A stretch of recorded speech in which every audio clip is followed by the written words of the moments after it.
El siguiente segmento tiene contenido o opinión. La entrevista en A Primera Hora. Analizamos los hechos del momento junto a sus protagonistas.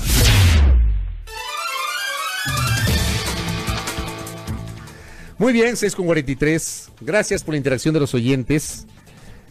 Así es, yo como nos dice Verónica Canseco, y es un criterio totalmente personal, ¿no? Yo respeto a quien piensa distinto, pero estas cosas no se celebran, estas cosas se conmemoran o se recuerdan. Y hay que recordarlas para conocer la historia, para conocer nuestro pasado, para compararlo con el presente y para no repetir los errores en el futuro. El pequeño gran problema es que la memoria sigue siendo selectiva en el Ecuador. Pasa a todo nivel, realmente es compleja la situación. Bueno, hablando de complejidades, hay sin duda algunas preocupaciones respecto de la situación económica del país. De esto hemos hablado en varias ocasiones. La pérdida del empleo, por ejemplo, esta situación de recesión, la ausencia de circulante, pero también el sector de la construcción está enfrentando dificultades. Ayer Diario El Comercio publicaba que la construcción cayó en el 2019 y que los promotores están buscando armar estrategias. Dice Diario El Comercio en su edición de ayer, la construcción se contrajo el año pasado tanto en el sector público cuanto en el privado. La actividad empezó a decrecer desde septiembre del 2018 y se estima una caída del 3,9% en el 2019, según el Banco Central del Ecuador. Y hay algunos factores: el desempleo, el deterioro de la calidad del trabajo y una menor liquidez circulando en la economía. Se citan como varios de los factores que los vamos a profundizar con nuestro invitado, el señor ingeniero Henry Yandún. Él es el vocero de los constructores positivos, que ya está aquí con nosotros visitando nuestra mesa de trabajo. Señor ingeniero, bienvenido, qué gusto. Fabricio, buenos días a las personas que nos miran y nos escuchan. ¿Cómo le va? Muy bien, gracias. ¿Cómo empezamos el año? ¿Positivos o negativos? Positivos y con optimismo, porque Fabricio, este es un país donde la población en edad para trabajar crece en 248,000 personas por año. La población económicamente activa crece en 180,000 personas por año. Cada año hay esta cantidad de personas y sin embargo el año anterior el empleo adecuado se redujo en 115,000 personas. De ahí, de los 115,000 personas, a la construcción pertenecen 21,732 personas. Es decir, que la construcción redujo su empleo en el 18%. Este es el escenario negativo, llamamos. La construcción redujo el empleo en un 18%. Sí, porque en diciembre del 18 éramos 257,000, ahora 235,000 en el empleo pleno, que es lo que se tiene una estadística más creíble, digamos, porque la otra es más difícil de evaluar. Pero no obstante, Fabricio, nosotros como constructores positivos, usted mismo nos ha dado chance aquí de hablar para invocar, exhortar a las autoridades para hacer algo al respecto. La construcción, digamos que tiene tres factores para crecer o decrecer. La una es la burocracia, la tramitología, que es un tema muy serio, y la otra son las tasas de interés, que ese es un tema obviamente complicado. Usted hace un ratito hablaba de la dolarización, y claro, las tasas de interés no son nada dolarizadas en el Ecuador, pues son unas tasas muy altas, y eso implica que en la práctica no exista un crédito a la vivienda. No obstante, hay que reconocer que tanto el ministro Martínez como el ministro Maquiavelo, con quienes hemos venido cabildeando, a veces de buen ánimo, a veces medio discutiendo, pero hemos cabildeado, ellos han hecho una buena gestión, y ahora tenemos este bono soberano que se llama bono social soberano, que yo quisiera invocarle a la población a que lo aprovechen. Es una muy buena noticia. Le voy a dar números, que es lo que le interesa a la población. A la población, hace un tiempo, tener una vivienda de $50,000 requería de una entrada de 15,000. O sea, de 50,000 necesitaba 15,000 de entrada. Y la cuota era de $323. Para esa misma vivienda ahora, con este bono soberano, social soberano, de la vivienda de 50,000, la entrada es de $2,500 apenas, y la cuota es de $277. Eso, Fabricio, llama a la reflexión, porque se acerca mucho a lo que uno paga de arriendo. Sí. Le voy a dar otro ejemplo, una vivienda de $90,000. Antes había que tener $27,000 para la entrada, que es bastante, $27,000. Y a veces vendiendo el auto no alcanza, no alcanza claro. necesariamente para la y la cuota entrada. era de $581. Ahora, para la misma casa o departamento de $90,000, la cuota de entrada es de $4,500 y la tasa es de $499. Pero esto con la medida anunciada la semana anterior por el gobierno, la del bono soberano. Ya vamos a profundizar eso. Me quiero quedar en la situación del año pasado del sector de la construcción, porque, a ver, al país se le vendió la idea de que con la eliminación de la ley de plusvalía se iba a reactivar el sector de la construcción. Sí. Yo entiendo que eso no ocurrió, ¿o sí?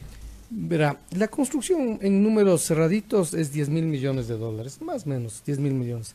De los 10,000, 3,000 es el tema inmobiliario, del que se afecta la plusvalía.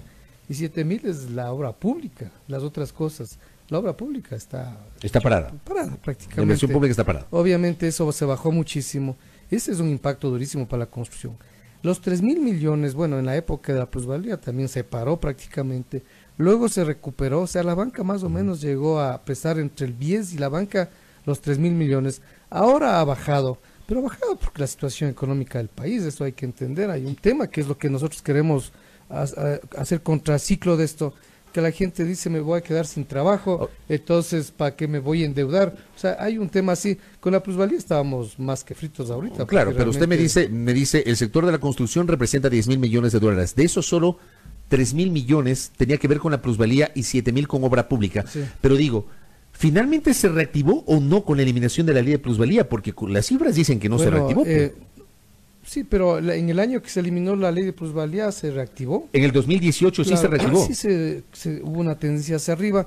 O sea, eliminada la ley hubo una reactivación. Claro, es que estaba parada, con la ley estaba parada. O sea, ya empezó a caminar, dice ya usted. Caminó. ¿Y qué pasó en el 2019? Pues no viene la crisis del país, pues ya resulta que la mesa no estaba atendida, había que pagar el mantel, la vajilla y todo, y el país entró en crisis. Obviamente nuestro sector también se afecta, porque como yo le digo, existe una incertidumbre respecto al trabajo y la gente no quiere endeudarse a una vivienda. Sin embargo, ahora con esta iniciativa que hemos trabajado en conjunto, el sector público-privado, yo creo que, Fabricio, el ecuatoriano tiene que salir adelante, el Ecuador tiene que salir adelante. Nosotros a veces como estrategia lo que hacemos es rezar para que suba el precio del petróleo y así no va a salir para el país adelante. Nosotros consideramos que la construcción es un motor tremendo de la economía y es un medio de mover la economía, de moverle al país.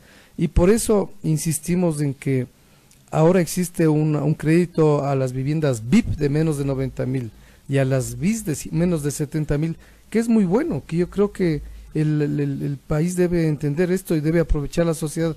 Porque Fabricio, es lamentarnos que no hay trabajo y no arriesgar, no invertir, no hacer gastos, y entonces eso genera en mayor deterioro del trabajo. En el fondo, la ley de plusvalía sí afectó al sector de la construcción. En esa temporada totalmente. ¿Por qué razón? ¿En qué afectó al sector de la construcción? Porque se dejaron de venderla todo, pues, o sea, la gente prácticamente... O sea, es la gente la que dejó de comprar. Dejó de comprar. ¿Pero dejó de comprar por la ley o por los cucos que se generaron en torno a la ley?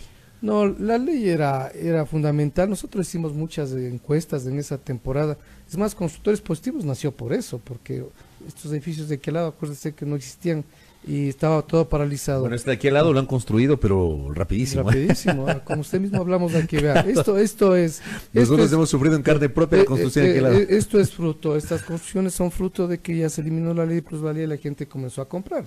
Y ahí se generó mucho trabajo y obviamente eso es interesante que haya más vivienda. Recuerde que en el Ecuador nosotros hicimos una encuesta y para el 88% de los ecuatorianos el objetivo más importante de su vida es tener vivienda. Es lo que el ecuatoriano quiere tener y nosotros tenemos que ayudarle a cumplir ese sueño, que es un sueño conveniente porque obviamente es un sueño que se va revalorizando con la ley de plusvalía. Era un sueño que una inversión no ganadora, no se revalorizaba su propiedad, más bien le castigaban, entonces la gente dejó de comprar. Esos 7,000 millones de dólares de inversión pública hoy, ¿a cuánto se redujo? Pero hay un montón de cifras realmente, pero hay obras que se están terminando como el metro, pero ya se están terminando. Pero si a mí me pide un número, yo diría que se redujo a la mitad más o menos. He recibido muchas versiones, yo no quiero afirmar esto, pero a criterio...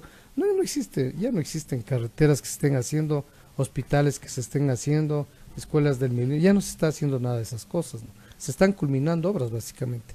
Más bien nosotros exhortamos al gobierno a que el método de la inversión pública, Fabricio, lo único que nos queda son las alianzas público-privadas, porque obviamente el gobierno no tiene dinero, eso también tenemos que entender. Si no tiene dinero, para el gobierno lo más fácil es cortar la obra pública, en lugar de cortar empleo, cortar la inversión. Bueno, está claro que se ha cortado el empleo y se ha cortado la inversión pública. Pero mucho más la inversión pública, porque es facilísimo, es una decisión. Claro, ahora, el tema es, usted dice, la solución, si el Estado no tiene plata, hay que generar alianzas público-privadas. Claro. Pero parece que tampoco es ocurrido. Claro, es que ahí estamos otra vez en constructores positivos y muchos ministerios obviamente están luchando por esto. Hay que reglamentar de otra manera. Hay muchos inversionistas que le tienen miedo a las alianzas público-privadas, porque otra vez hay muchos trámites burocráticos. Al inversionista privado que le ven como al probable ladrón del tema, entonces la gente se desincentiva. Y también sí hay ministerios que no han acelerado el tema, porque aquí el Ministerio de Obras Públicas debió haber acelerado el trámite de alianzas público-privadas para muchas cosas, y eso no se ha escuchado mucho. Yo creo que el gobierno ahora tiene que enfocarse en motivar a que la alianza público-privada es una cosa buena y lanzar proyectos de alianza público-privada. El tema es que de eso nos han hablado los últimos 2 años, de alianzas público-privadas, claro. Y, a ver, se ha hablado en el discurso, sí, pero no se ha concretado. No se ha concretado. Entonces, ese debe ser el desafío del gobierno ahora, enfocar hacia ese lado. El Ministerio de Vivienda obviamente se enfocó a su sector, yo creo que el ministro actual está haciendo bien las cosas, y ahora yo creo que hay que enfocar a lanzar proyectos que sean motivadores para los inversionistas nacionales y extranjeros y se hagan proyectos de infraestructura que hace falta al país. Oiga, algunas personas, estamos dialogando con Henry Yandún, vocero de los constructores positivos, hablando sobre la situación del sector de la construcción. Algunas personas que nos escriben a través de la transmisión del Facebook Live, estamos recogiendo sus mensajes, consideran que el tema de la ley de plusvalía fue más desinformación y miedos que otra cosa. ¿Usted qué les responde a los oyentes que están señalando aquello, ingeniero Henry Yandún? Que nosotros vimos los números, nosotros sufrimos ese tema y que los ecuatorianos tenemos mala memoria. Eso nomás es un tema que esa ley era nefasta, porque para hacerle acuerdo a las personas, si usted compraba una vivienda de 10 aquí al lado, de 10, ¿no es cierto? Pasaban los años, esa vivienda valía 20. Si usted tenía que vender esa vivienda de 20, porque vale 20, usted recibía 13, el gobierno se quedaba con 7. Y si usted al otro día quería comprar su propia vivienda, que le acababa de vender, tenía 13, pero la vivienda valía 20, o sea, usted perdía su patrimonio. Y la gente ecuatoriana no es ignorante, ellos decían, es absurdo que yo haga ese tipo de inversión. Además, hay que recordarle a la población que hay mucho emprendedor ecuatoriano pequeño que tiene sus dineros ahorrados y quiere invertir en alguna cosa. Si es una persona jubilada del magisterio, de alguna parte, no es una emprendedora para meterse en un negocio. Y la inversión en vivienda o en inmobiliaria es un negocio que le asegura que no se deprecie su valor. Con esa ley era mal negocio, entonces la gente dejó de invertir en la compra de viviendas. Y ahora ahí hay un tema ideológico básicamente, inclusive de gente amargada, pero nosotros teníamos la estadística, veíamos cómo la gente se quedó sin trabajo y cómo todos los constructores inmobiliarios no tenían ventas. Pero se supone que este esquema que usted señala vinculado a la ley de plusvalía no iba a afectar a la primera venta sino a la segunda venta, así era, ¿verdad? Sí, pero si usted compra, ahí es un inversionista que el común de la gente, de los ciudadanos, compra la casa no para venderla, no necesariamente. No hay bastantes que compran su casita pensando en sus hijos, pensando en su vejez. Aquí no hay jubilación, por ejemplo. En el Ecuador la jubilación es pésima. Por eso, compra la casa y ya se queda en la casa. No, pero todos están luchando por tener algo para vivir del arriendo, que ellos dicen también. Todas esas cosas se eliminan, pero yo la verdad, Fabricio, no quisiera reiterar ese asunto. Sí, yo le pregunto sobre todo por una cuestión de credibilidad. Nosotros vimos los números, se paró la construcción esa temporada, se eliminó la ley, comenzó a arrancar otra vez la construcción y luego vino la crisis del país. Ahora, obviamente, el deterioro es por una crisis del país. Hablemos del tema inmobiliario, porque ya hablamos del tema de obra pública, usted nos ha dicho, el tema de obra pública está parado, no hay plata, falta todavía una motivación para las alianzas público-privadas, hay miedos por parte del sector, seguramente del sector inversor para ir a esas alianzas público-privadas. ¿Qué pasa con el sector inmobiliario? Por ejemplo, este momento, ¿tienen ustedes números del déficit de vivienda que tenemos en el Ecuador? Verá, el déficit de vivienda vivienda hay dos análisis hechos por el Midubi, por eso le doy los resultados de los dos. El uno dice que el déficit cuantitativo, es decir, que falta, son 350.000 viviendas. El otro dice 500.000 viviendas. Pero lo más importante es que en el Ecuador cada año hay 110.000 nuevos hogares. Cada año en el Ecuador hay 110.000 nuevos hogares. Y no se construyen más allá de 40 a 50.000 viviendas formales. Es decir, que el déficit sigue creciendo. En el sueño que tienen los ecuatorianos es donde más déficit existe cada año. Entonces, existe un déficit, existe una demanda porque el ecuatoriano quiere tener su casa y por eso es que nosotros luchamos, ya sea con las autoridades municipales para que se aceleren los trámites municipales o nacionales, porque esa es una cosa tremenda, y luchamos porque la tasa de interés baje, para que la cuota de la persona baje. Entonces, si la cuota baja, la gente va a poder cumplir su sueño. ¿Cuál es la provincia, no sé si tiene ese dato, la provincia o el sector que mayor déficit de vivienda o de soluciones habitacionales reporta en este momento? Yo le podría contestar eso basado en el proyecto que él tiene el Midubi de cómo invertir las viviendas que tenían en su programa. El 60% de ello orientaba hacia la costa y de ese 60% iba a la provincia del Guayas. En la costa hay mucha gente que vive realmente por el clima, les permite vivir en viviendas más malitas, digamos. Entonces ahí hay mayor déficit de vivienda. Pero es en todas las provincias realmente. En el oriente es tremendo el asunto. En las provincias pobres es grave cómo la gente vive apiñada, digamos, en un solo sitio. Ahora, esta decisión o este anuncio del gobierno la semana anterior sobre la emisión de este bono, que por primera vez se lo hace, ¿cómo va a contribuir para estimular tanto al sector de la construcción, a los promotores inmobiliarios y a los propios ciudadanos para que puedan volver a echar una mirada hacia la posibilidad de comprar una vivienda? El tema es de que la tasa que existía para cualquier ciudadano ir al banco era del orden del 9.33%, que eso es altísimo realmente. Y hace que las personas no logren tener el dinero para pagar esto, y sobre todo la cuota de entrada era alta. Pero ahora la tasa de interés baja al 4.99. Nunca en la historia dolarizada del Ecuador se ha tenido tasas del 4.99. Ya son comparables a tasas que uno consigue en países como Estados Unidos.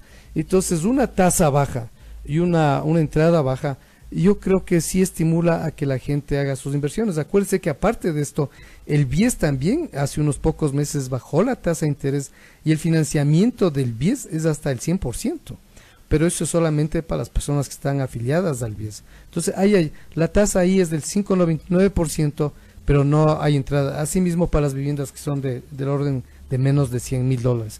Entonces, ¿qué es lo que estamos dando como mensaje, Fabricio? Es de que ahorita existe una buena tasa de interés, una baja entrada, y queremos estimular al ecuatoriano a que haga su casa, que cumpla su sueño y deje de pagar arriendo. Eso es todo. Yo creo que es una buena oportunidad que tenemos ahorita. ¿Cómo beneficia ese bono a el sector al sector de los promotores inmobiliarios, al sector de los constructores que usted representa? Bueno, nosotros esperamos que haya más clientela, porque obviamente es más fácil el asunto y además la gente se va a dedicar a construir ese tipo de cosas. Los constructores desde hace tiempos ya definimos que este es el segmento que hay que atacar. El gobierno nos había ofrecido este asunto, pero acuérdense las peleas que teníamos aquí mismo de que el Midubi no hacía los trámites, todo este tipo de cosas, que era muy engorroso. Eso ya se cambió. Y entonces tenemos varios proyectos en curso ahorita que tienen que ver con viviendas de menos de 90.000 y menos de 70.000. Ahora, el problema es, ¿cómo podemos vender casas? Digo, el sueño de todos los ecuatorianos, sin duda, es tener una casa. Es un bien que uno requiere, dejar de pagar arriendo, tener una vivienda propia. ¿Cómo se lo puede lograr cuando el año pasado la tasa de desempleo, digamos, se disparó fundamentalmente por los despidos de mucha gente, de miles de ecuatorianos, fundamentalmente del sector público? ¿Cómo generamos esa reactivación del sector de la construcción si hay una buena masa de ecuatorianos que no tiene trabajo? Así es, pero hay una buena masa que sí tiene trabajo también. O sea, las personas que tienen trabajo, que ya, por ejemplo, cuando son matrimonios jóvenes, inclusive ya les alcanza para hacer tipo de vivienda. Y la otra cosa que es difícil de explicar, Fabricio, es que nosotros tenemos que generar el contraciclo aquí. Si nosotros nos lamentamos y decimos el país está mal, todos los días amanecemos que está mal, y todos los días estamos aferrándonos a que ojalá no nos despidan, o sea, el país se va abajo.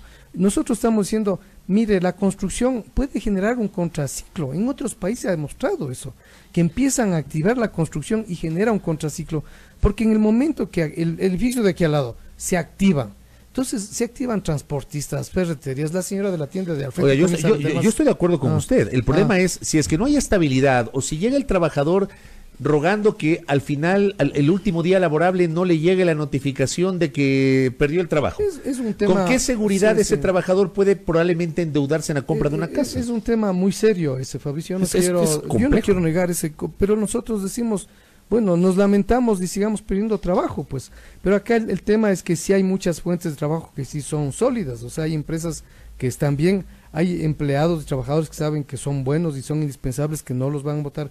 Pero el otro asunto, Fabricio, es que la pérdida es menor, porque lo que van a pagar es equivalente al arriendo, porque si se quedan sin trabajo igual tienen que pagar el arriendo, ¿no es cierto? Entonces esta es una inversión segura, porque si quedan sin trabajo pagan el arriendo. Acá lo que le decimos, oiga, invierta porque va a tener, va a estar invirtiendo en su vivienda propia por lo menos. Es un seguro para el futuro, además pensando en el futuro, para justo estas crisis lo más adecuado es tener casa propia, para que ese problema del arriendo no sea un problema en épocas de crisis. Yo creo que hay que incentivar a la gente a que nos metamos en este asunto. Mire, las cuotas de menos de $300, de menos de $500, la entrada de $2.500, eso ayuda mucho y yo creo que hay que incentivarle al ecuatoriano. Obviamente si hay una persona que está en una empresa del Estado, yo también dudaría, porque ahí no es por méritos que les despiden, no, o por desméritos, ahí es porque le tocó básicamente, o por las palancas. Hay gente que tiene méritos y que le han despedido. Claro, exactamente. Pero en el sector privado se ha reducido personal, pero el país tiene que seguir caminando, el Ecuador tiene que seguir caminando. Aquí no nos vamos a lamentar y apagar la luz y se acabó el país. Vamos a trabajar, Fabricio. Nosotros, los constructores, hemos estado peleando porque se hagan estas condiciones, porque hay que trabajar, hay que salir adelante con estas cosas. Ingeniero, y con esto cierro. ¿Hay alguna proyección, digamos, para el curso de este año con esto que usted nos ha señalado? Estos incentivos, la emisión de este bono soberano, ¿hay alguna proyección de construcción de vivienda, de venta de vivienda, números que se proyecten para este 2020? Este proyecto está calculado para 25,000 viviendas, más o menos, depende del valor que compren. Y un cálculo personal que yo hice, esto generaría 68,600 puestos de empleo en la temporada que se hagan estos proyectos. Entonces es importante el asunto. Obviamente necesitamos que los GATS se pongan las pilas, el municipio de Quito se ponga las pilas, que no nos vengan a decir que estos proyectos nos aprueban en un año, porque ahí sí se acabó toda la plata, porque una cosa que hay que alertar a los municipios, que este dinero lo van a aprovechar las ciudades y las provincias que rápidamente se acojan a estas cosas y aprueben proyectos de esta índole. Y hay muchos proyectos que están disponibles de este nivel ahorita y que están en construcción y que nosotros les invitamos a la ciudadanía a que acceda a esto. Una cosa, Fabricio, interesante, es que esto, aunque esto viene con bono del gobierno, digamos, el proceso es privado a privado, es muy rápido.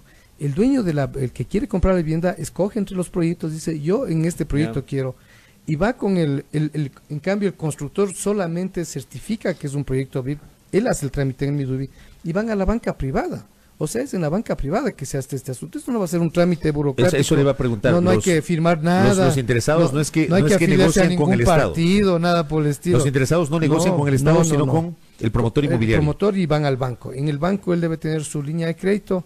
Ahorita está trabajando el Banco del Pichincha, está el Banco del Pacífico, está la Mutualista Pichincha, la Mutualista Suey, de lo que yo más o menos conozco. Entonces esto es como una compra privada, esa es otra cosa interesante. El usuario va a comprar el proyecto donde más le guste y el constructor tiene que acelerar sus proyectos. Correcto. La idea de esta entrevista era conocer el estado del sector de la construcción. Mañana, les alerto, está prevista la presencia aquí en nuestra mesa de trabajo del señor ministro de Vivienda para ampliar un poco los detalles en torno a al tema del bono soberano. Ahí, Fabricio, discúlpeme que me Por interrumpa. favor, con eso hay otra cosa interesante ahora que habla del ministro de Vivienda, es que también ya se están activando las viviendas para las personas de menos ingresos, porque obviamente un obrero que nos está escuchando a estar muerto de las iras porque dice que el ingeniero Yandún está hablando de $300 de esto y dice es mi sueldo, sí, entonces hay ni soñar en este asunto. Pero nosotros nos consta asimismo que ya está haciéndose la construcción esta de viviendas que son de menos de $20,000 en varias provincias, y en este año, o sea, que este dato al ministro Maquiavelo, ya se activó eso, ya se pasó todo ese proceso engorroso que teníamos de aprobación de proyectos. Ya nosotros, a mí me consta personalmente que en provincias orientales y en la costa ya están construyendo este tipo de viviendas. Correcto. Ahí está el mensaje. Gracias, ingeniero, por el tiempo. Henry Yandún, Muchas vocero de gracias los a usted. constructores positivos, hablando sobre el estado del sector de la construcción y la expectativa que tienen para este año. Gracias a nuestro invitado, 7:07 en A Primera Hora.